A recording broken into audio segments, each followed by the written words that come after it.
आमर सान भाई बिरंची ए नवेम्बर मास 9 तारिख सकाळ 6:04 रे आमको छाड़ी स्वर्गवासी हो गले। तेणु तांको वियोगरे मु एक कविता लिखिची जहाँकि समस्त आगे उपस्थापन करने को जाऊँ। अति आदरर सान भाई बिरंचीर वियोगरे आरती नानीर हृदयस्पर्शी कविताटीए। शोक सागर रे भसाई आमको सबुदिन पाई गलु आर पार, समस्त को करूथिलु तू आदर, खुशी हेउथिलु करी उपकार। थिबारु कृष्ण को करुणा अपार, भव सागर रु करिले उद्धार। समस्त को भाबुथिलु तू निजर, तेणु तोते खोजे मन बारंबार। मन थिला तोर अति परिष्कार, करिनु केबे भी पातर अंतर।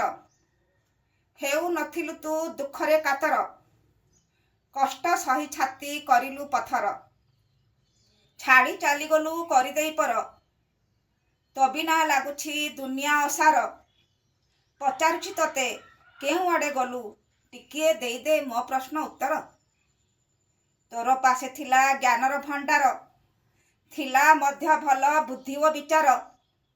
थिबारु तोठारे उत्तम आचार, घर तोर थिला सुंदर मंदिर।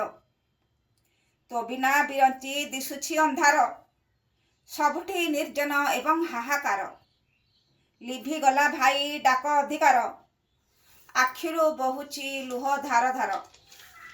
मन देई पूजा करिलु ठाकुर, सबु फल किंतु होइला बेकार। काहींकि साजिल एमिति निष्ठुर, भाई नहीं गल कंदाई अंतर।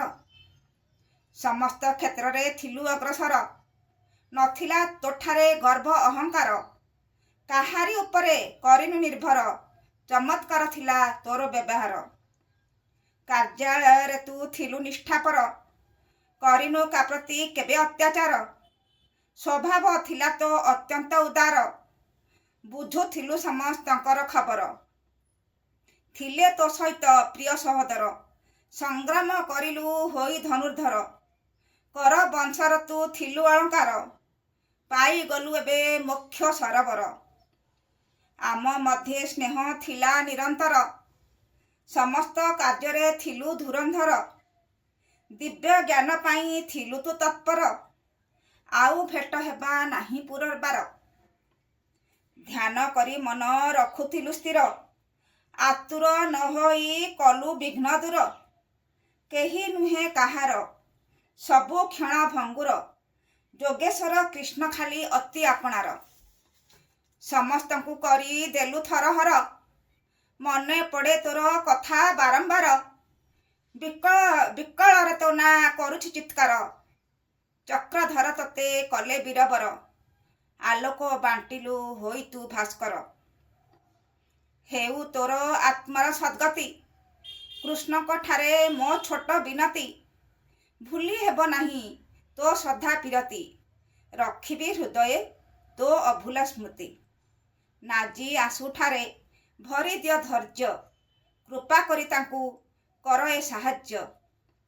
उपहार रूपे देल 9 भाई भौणी, आम मध्यरु नेई गल 5 जण टाणी। इच्छा करिथिलु आसीबाकु केन्दुझर, स्वप्न अधूरा रहिला हेला छार खार।